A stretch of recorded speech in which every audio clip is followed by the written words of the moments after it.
राम राम भाई सारे ने। आज हमारा 75 हार्ड डे चैलेंज का चौथा दिन। आज हम बात करेंगे फिजिक्स के बारे में। तो उससे पहले मैं आपको बता दूं, यदि आपने हमारा मैथ का इंपॉर्टेंट चैप्टर वाला जो वीडियो नहीं देखा है तो वो जाकर देख सकते हैं, लिंक डिस्क्रिप्शन में है, या आप चैनल पर जाकर भी देख सकते हैं, जिसमें मैंने मैथ्स के जो इम्पोर्टेंट चैप्टर्स हैं या टॉपिक्स हैं उसके बारे में बताया है कि आप उन टॉपिक्स को करके अपने 30 से 40 नंबर कन्फर्म कर सकते हैं। और अब बात करेंगे फिजिक्स के ऐसे चैप्टर्स के बारे में जिससे आप 30 से 40 नंबर कन्फर्म कर सकते हैं। एंड जी चैप्टर्स जो आप अगर कर गए तो 30 से 35 नंबर या 30 से 40 नंबर तो आप नहीं छोड़ने वाले। तो शुरू करते हैं वीडियो को। कैसे क्वेश्चंस आते हैं जेईई मेंस के पेपर में और इस सब्जेक्ट में कंपटीशन कैसा है, और लास्ट में मैं इसके सिलेबस से भी आपको इंट्रोड्यूस करवाऊंगा। मतलब अगर सिंपल लैंग्वेज में बात करें तो इम्पोर्टेंट चैप्टर्स के साथ साथ मैं आपको इस सब्जेक्ट का पूरा ओवरव्यू दूंगा कि ये सब्जेक्ट कैसा है, चाहे वो कंपटीशन हो, सिलेबस हो या टफनेस हो, इसमें सब कुछ आ जाएगा। तो फाइनली यार मैं इस वीडियो को 3 सेगमेंट में डिवाइड करने वाला हूं। जो हमारा पहला सेगमेंट होगा उसमें मैं फिजिक्स की कंपैरिजन करूंगा मैथ्स और केमिस्ट्री के साथ, और जो हमारा दूसरा सेगमेंट होगा उसमें फिजिक्स के सिलेबस का मैं आपको पूरा ओवरव्यू दूंगा कि अपने 2 साल की जेईई के प्रिपरेशन में आप फिजिक्स का सिलेबस कैसे कैसे पढ़ते हैं। और फाइनली इतना सब कुछ इस सब्जेक्ट के बारे में डिस्कस करने के बाद हमारा जो लास्ट सेशन होगा उसमें मैं आपको फिजिक्स के मोस्ट इंपॉर्टेंट चैप्टर से इंट्रोड्यूस करवाऊंगा जिसका वेटेज जेईई मेंस में सबसे ज्यादा होता है। सिर्फ इंपॉर्टेंट चैप्टर बता के मैं ये वीडियो क्लोज कर सकता था, बट मैं ऐसा नहीं करूंगा क्योंकि मैं चाहता हूं कि सब्जेक्ट को लेके एक अंडरस्टैंडिंग बिल्ड हो आप में। और अंडरस्टैंडिंग बिल्ड होने का सिंपल सा मतलब यही है कि उस सब्जेक्ट में कंपटीशन कैसा होता है, आप अपने 2 साल की जर्नी में वो सब्जेक्ट कैसे पढ़ने वाले हो, उसका सिलेबस क्या होगा और उसके कौन कौन से इंपॉर्टेंट चैप्टर हैं, ये सारी चीज़ें आपको पता होनी चाहिए। और जिस दिन ये सारी चीज़ें आपको पता चल जाएंगी उसी दिन से आपकी प्रोडक्टिविटी बढ़ जाएगी, और जब आपकी प्रोडक्टिविटी बढ़ जाएगी उसी को हम स्मार्ट स्टडी कहते हैं। तो चलो यार फाइनली हम अपने सेगमेंट की तरफ बढ़ते हैं, लेकिन उससे पहले मैं आपको बता दूं किसी भी सेगमेंट के स्टार्ट होने से पहले या उसके ख़त्म होने के बाद हमारे चैनल का इंट्रो आएगा। इसी के साथ चलो हम अपने चैनल का इंट्रो प्ले करते हैं और उसके बाद हम अपना पहला सेगमेंट डिस्कस करेंगे। तो कंप्यूटर महोदय, आयुष तिवारी के चैनल का इंट्रो प्ले किया जाए।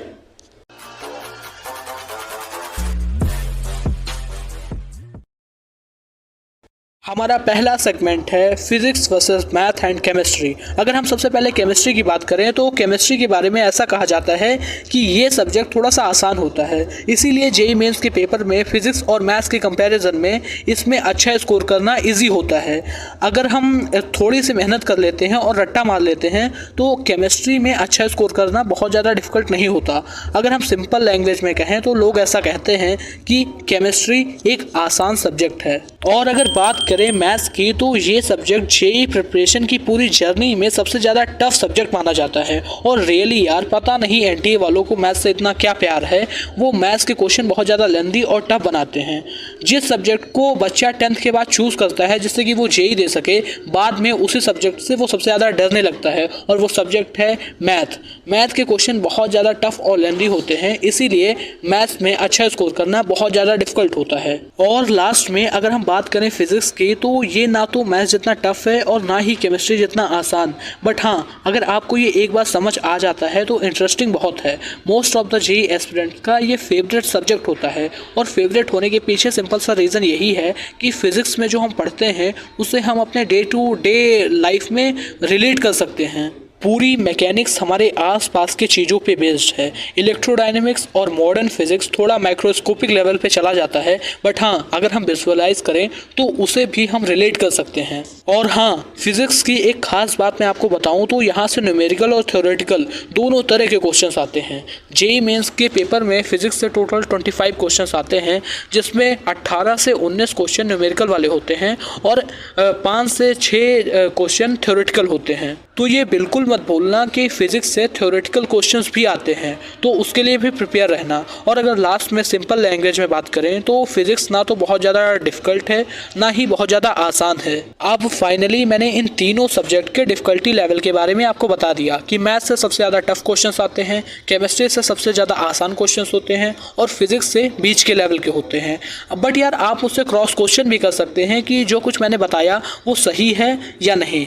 डोंट वरी, मैं आपको इसका प्रूफ भी दूंगा कि जो कुछ भी मैंने बताया है ये बिल्कुल सही है। जब आपका जेईई का एग्ज़ाम हो जाएगा और आपका रिजल्ट आएगा तो रिजल्ट में आपको कुछ परसेंटाइल मिलेंगे। परसेंटाइल दो तरह के होते हैं, एक वो होता है टोटल परसेंटाइल और दूसरा होता है subject wise percentile. Total percentile वो होता है जो 300 मार्क्स में कैलकुलेट किया जाता है और सब्जेक्ट वाइज परसेंटाइल वो होता है जो 100 मार्क्स में कैलकुलेट किया जाता है ईच सब्जेक्ट का। अगर आपको केमिस्ट्री के पर्टिकुलर सब्जेक्ट में 99 प्लस परसेंटाइल लाना है तो केमिस्ट्री के सेक्शन में आपको 80 to 90 मार्क्स स्कोर करना पड़ेगा आउट ऑफ 100। अगर आपको फिजिक्स के पर्टिकुलर सब्जेक्ट में 99 प्लस परसेंटाइल लाना है तो 70 to 80 मार्क्स स्कोर करना पड़ेगा। और अगर आपको मैथ्स के सब्जेक्ट में 99 प्लस परसेंटाइल लाना है तो आपको सिर्फ 50 से 60 नंबर ही स्कोर करना पड़ेगा।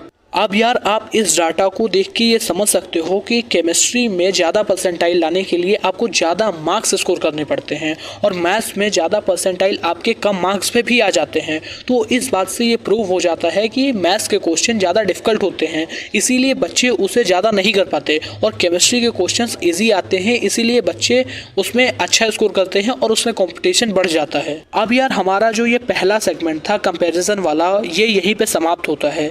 आई होप यहाँ से बहुत सारी चीज़ें आपको ऐसे जानने को मिली होंगी जिससे कि एग्ज़ाम के नेचर के बारे में आपकी अंडरस्टैंडिंग बिल्ड हुई होगी। अगर एग्ज़ाम के नेचर के बारे में आपकी अंडरस्टैंडिंग बिल्ड हुई होगी तो आपको कैसे पढ़ना है ये अप्रोच आप अपने आप में डेवलप कर लेंगे। तो यार इस अपने पहले सेगमेंट को हम यहीं पे समाप्त करते हैं और बढ़ते हैं अपने दूसरे सेगमेंट की तरफ।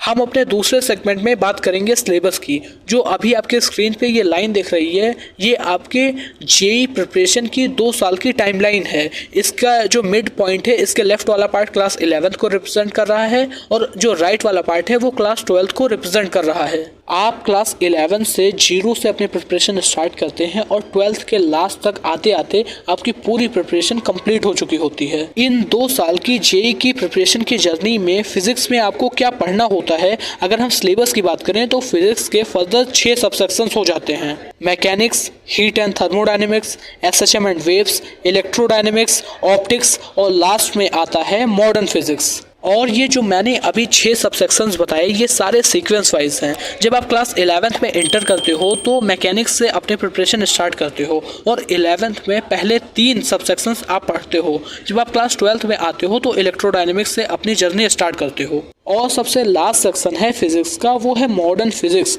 जैसे ही आप मॉडर्न फिजिक्स पढ़ लेते हो आपका पूरा फिजिक्स का सिलेबस कंप्लीट हो चुका होता है। अगर यार हम बात करें कि फिजिक्स के किस सेक्शन का कितना वेटेज होता है जेईई मेंस के पेपर में, तो उसे भी अभी आप अपने स्क्रीन पे देख सकते हो। इतना सब देखने के बाद मुझे लगता है आपको ये समझ आ गया होगा कि फिजिक्स का सिलेबस कैसे चलने वाला है और किस सेक्शन का कितना वेटेज है। इस सेगमेंट में इतना ही। आई होप सिलेबस के बारे में सारा आइडिया आपको मिल गया होगा, किसका कितना वेटेज है ये सब कुछ आपको पता चल गया होगा। अब बढ़ते हैं हम अपने अगले सेगमेंट की तरफ।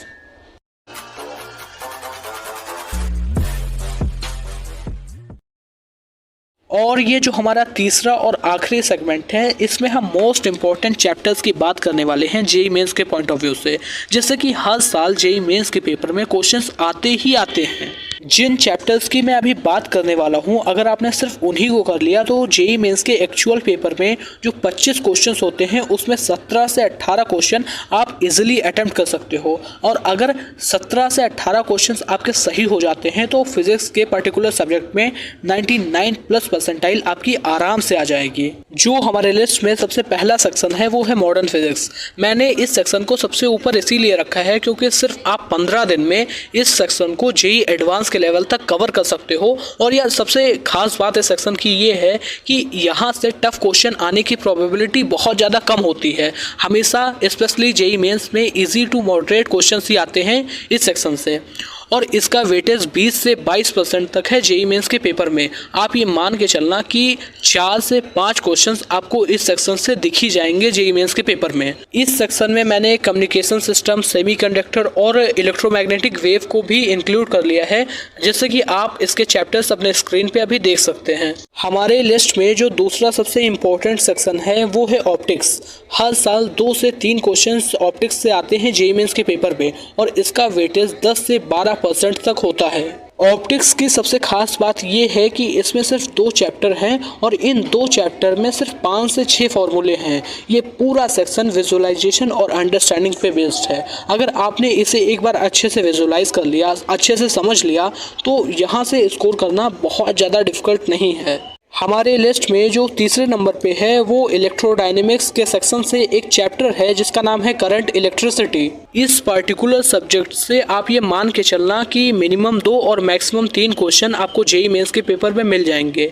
एनटीए वालों का ये बहुत प्यारा चैप्टर है। हर साल जेईई मेंस के पेपर में इससे बहुत ज़्यादा क्वेश्चंस आते हैं और हाँ, अगर आपने इसे एक बार पढ़ लिया तो इसके क्वेश्चन सॉल्व करना बहुत ज़्यादा डिफिकल्ट नहीं है, आप कर ले जाओगे एग्जाम में। हमारे लिस्ट में जो 4th नंबर पे आता है वो छोटे छोटे चैप्टर्स हैं, जैसे यूनिट एंड डायमेंशंस हो गया, वेक्टर हो गया, एरर्स हो गया। यहाँ से जेईई मेंस के पेपर में अक्सर क्वेश्चंस आते ही आते हैं और अगर आपने इन्हें थोड़ा सा भी पढ़ लिया तो इसके क्वेश्चन सॉल्व कर ले जाओगे। 5th नंबर पे काइनेटिक थ्योरी ऑफ गैसेस और थर्मोडायनेमिक्स है। यहाँ से भी जेईई मेंस में भर भर के क्वेश्चंस आते हैं, तो आप इसे भी पढ़ लेना। और यार फाइनली लास्ट में जो मैंने 6th नंबर पे रखा है वो मैकेनिक्स के 2 चैप्टर्स हैं। पहला है लॉज ऑफ मोशन और दूसरा है वर्क पावर एंड एनर्जी।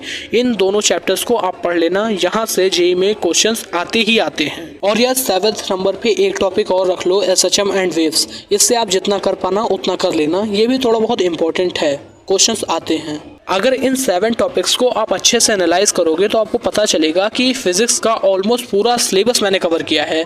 बस मैंने इलेक्ट्रोडायनेमिक्स और मैकेनिक्स के बहुत सारे चैप्टर्स छोड़ दिए हैं। इलेक्ट्रोडायनेमिक्स और मैकेनिक्स के बहुत सारे चैप्टर्स मैंने इसीलिए छोड़े हैं क्योंकि वहाँ से क्वेश्चन बहुत टफ आते हैं। अगर आपने उन चैप्टर्स को पढ़ भी लिया तो भी ये गारंटी नहीं है कि एग्जाम में जाके उनके क्वेश्चन आप सॉल्व कर ही दोगे। इन 2 सेक्शन से अगर कोई टफ क्वेश्चन आ जाता है तो उसे आप नहीं कर पाओगे, बट अगर कोई बेसिक क्वेश्चन आ जाता है जैसे मान लो इलेक्ट्रोस्टैटिक्स से या काइनेमेटिक्स से, तो मुझे पूरा कॉन्फिडेंस है आप वो कर ले जाओगे क्योंकि उसे आप स्टार्टिंग में पढ़ते हो और अपनी पूरी एनर्जी के साथ पढ़ते हो, इसीलिए इन सेक्शंस के बेसिक्स आपके पूरे क्लियर होते हैं। अभी जो 7 टॉपिक्स ये आपके स्क्रीन पे दिख रहे हैं ये एक सीक्वेंस ऑर्डर में लिखे हैं। सबसे ज़्यादा इंपॉर्टेंट है मॉडर्न फिजिक्स और जैसे जैसे आप नीचे आते जाएंगे चैप्टर्स की इंपॉर्टेंस कम होती जाएगी। फाइनली मैं आपको यही सजेस्ट करूंगा कि ये जो टॉपिक्स आपके स्क्रीन पे लिखे हैं इन सभी को बहुत अच्छे से प्रिपेयर कर लेना।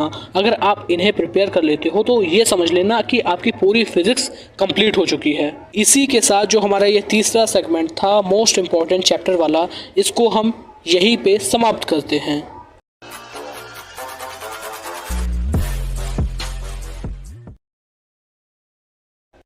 आई होप यार जो तीनों सेगमेंट मैंने आपके साथ डिस्कस किए वो आपको समझ आए होंगे।